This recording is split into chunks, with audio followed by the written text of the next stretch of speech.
Hai semuanya, nama aku Kendra, dan ini adalah cerita gimana aku melahirkan kembar tiga di umur 15 tahun hingga kedatangan polisi di kamar rumah sakitku di hari yang sama.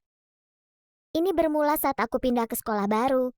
Setelah 3 hari berusaha mencari teman, aku bertemu Christian. Dia mengajakku duduk bareng dia, dan untuk pertama kalinya aku gak sendirian. Gak lama kami mulai sering main bareng. Aku suka banget sama dia. Aku baru sadar kalau aku hamil anak setelah udah hamil 3 bulan. Saat aku lihat hasil tesnya positif, aku yakin hidupku sudah berakhir. Waktu aku mikirin cara bilang ke orang-orang, ibuku menemukan tesnya di tempat sampah. Dia marah banget dan mengusir aku dari rumah. Aku harus tinggal sama kakakku dan dia tinggal di sebuah karavan di sisi kota lainnya dengan 2 anaknya yang kerjaannya teriak-teriak. Tinggal di sana itu kayak mimpi buruk. Tapi aku nggak punya pilihan lain. Lalu aku harus bilang Christian. Aku pikir dia bakal kabur atau teriak padaku. Tapi dia menggandengku dan bilang sesuatu yang gak akan pernah aku lupain. Aku akan mencintaimu dan menjagamu sampai aku mati nanti bidadariku. Ya ampun, gimana aku gak sayang sama orang ini? Saat aku USG pertama kali, Christian ada di sana memegang tanganku. Tapi waktu dokternya lihat ke layar, wajah dia berubah pucat pasi. Dia panggil dokter lain, lalu dokter lain lagi. Akhirnya beritanya terbongkar. Aku hamil kembar 3. Aku melihat reaksi Christian. Aku mau dia bilang ke aku kalau semua akan baik-baik saja, memastikan kalau dia akan selalu ada untukku. Tapi dia hanya melongo ke layar, wajahnya penuh keringat. Ini jelas bukan ketenangan yang aku butuhkan. Dokterku bilang kalau menjelang akhir kehamilan bakal berat karena aku hamil kembar 3. Aku harus melahirkan sesar. Aku takut, tapi aku berusaha mempersiapkan mentalku. Setelah appointment itu, Christian menjauh dan bilang kalau dia butuh waktu untuk berpikir. Dia naik mobil dan pergi. Aku harus naik bis ke rumah kakakku.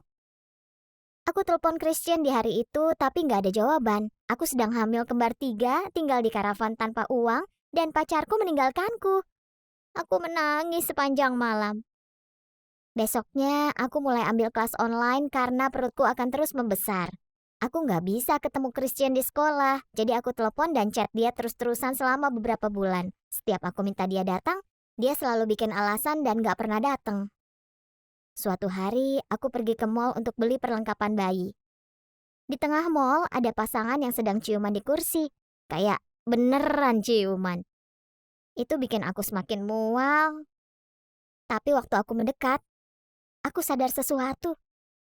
Itu Christian sedang ciuman dengan Megan, cewek paling populer di angkatan. Aku nggak tahan lagi.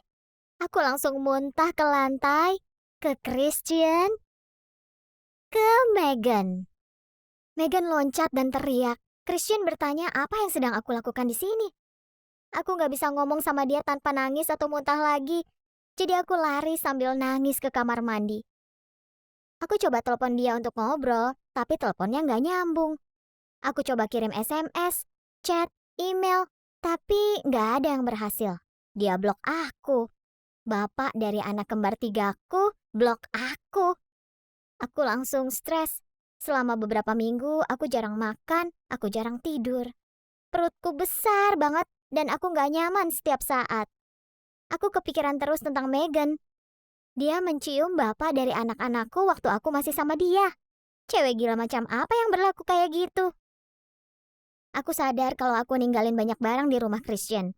Tas makeup, iPad, beberapa baju. Aku kesal banget ngebayangin dia kasih barang-barangku ke Megan. Mungkin ini cuma hormon, mungkin ini karena aku habis diselingkuhin. Tapi aku memilih untuk melakukan sesuatu yang gila. Malam itu, aku yang sedang hamil 6 bulan, menyelinap masuk ke rumah Christian untuk ambil barang-barangku. Di parkiran gak ada mobil, gak ada tanda-tanda ada orang. Aku masih punya kunci, jadi aku bisa masuk dan langsung keluar. Aku masuk rumah dan langsung ke kamarnya. Di tengah lantai kamarnya ada celana dalam perempuan lain. Air mata mulai menetes di wajahku. Saat itu, aku dengar suara pintu menutup dan langkah kaki ke atas. Karena panik, aku sembunyi di dalam lemari. Christian dan Megan jalan masuk ke kamar. Aku tahu ini parah banget. Aku berusaha berdiri diam, Tapi aku mulai merasa perutku sakit seperti ditusuk. Aku menahan tangisku sambil mengintip di antara lubang pintu lemari. Christian memegang tangan Megan sambil bilang, "Aku akan mencintaimu dan menjagamu sampai aku mati nanti, bidadariku." Kamu percaya nggak sih kelakuan dia? Aku nggak tahan lagi. Aku langsung keluar dari lemari. Aku bahkan nggak tahu aku ngomong apa. Aku udah menggila. Christian bilang aku psycho karena sembunyi di lemari. Waktu aku jelasin kenapa aku di situ, dia bilang aku stalker. Saat itu aku merasa sakitnya makin parah. Rasanya kayak ada orang yang menusuk perutku. Saat aku lihat ke bawah, ada darah di celanaku. Apa aku mau melahirkan lebih cepat? Aku kan harusnya lahiran sesar. Dengan panik, mereka telepon 911. Sakitnya parah banget. Aku sampai nggak bisa apa-apa. Aku nangis waktu mereka bawa aku naik ambulans dan membawaku ke rumah sakit. Kakakku bahkan belum sampai waktu mereka operasi sesar darurat. Waktu mereka taruh anak-anakku di dadaku, aku benar-benar kacau sampai aku nggak tahu apa yang terjadi. Saat aku sedang pemulihan, polisi datang. Mereka bilang aku harus diinterogasi karena menguntit dan membobol rumah. Mereka pikir aku membobol rumah. Mereka pikir aku menguntit. Aku nggak melakukan dua-duanya. Aku harus beresin ini atau hidupku bisa jadi berantakan. Waktu aku jelasin, mereka bilang kalau ada yang membuat laporan atas kelakuan aku. Aku mulai nangis.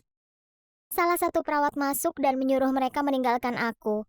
Tapi mereka tetap berdiri, menginterogasi aku. Nggak lama kemudian, pintunya terbuka. Megan masuk. Aku nggak percaya. Aku nggak butuh drama lagi. Dia orang terakhir yang mau aku lihat. Aku membuka mulutku untuk teriak dan menyuruh dia pergi. Tapi dia menoleh ke para polisi. Dia bilang kalau laporan yang dibuat tentang aku itu salah. Christian bohong. Dia bilang ke polisi kalau aku penguntit gila. Padahal aku cuma mau ambil barang-barangku. Aku pengen nyubit diriku sendiri. Aku ini mimpi atau gimana? Polisinya pergi dan Megan duduk di sampingku. Dia bilang kalau Christian gak pernah cerita tentang aku. Dia gak tahu kalau aku hamil karena dia. Dia bahkan gak tahu kalau kami pacaran. Dia langsung putusin Christian saat aku naik ambulans karena dia sadar kalau Christian itu brengsek.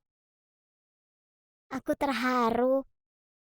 Megan bilang kalau aku lebih baik gak sama dia. Dan Megan mau bantu aku sebisa mungkin. Ibu dia kerja di perusahaan yang membuat produk bayi. Jadi dia bisa ambil sebanyak-banyaknya untuk aku secara gratis. Aku merasa air mataku mulai membendung. Selama ini, aku pikir dia itu musuhku. Selama beberapa bulan, Megan sering datang ke rumahku untuk bantu mengurus anak-anakku. Kami jadi teman dekat, dan aku bersyukur banget. Aku sadar kalau Christian ada di sampingku, aku justru lebih stres daripada gak punya pasangan sama sekali. Mengurus kembar 3 itu susah. Tapi dengan teman, keberuntungan, dan keluargaku, aku rasa aku akan baik-baik saja. Apa kamu sadar? Tulisan di batu nisan. Poster penguin yang canggung. Apakah kamu menemukan? Kelinci? Cowok yang tidur?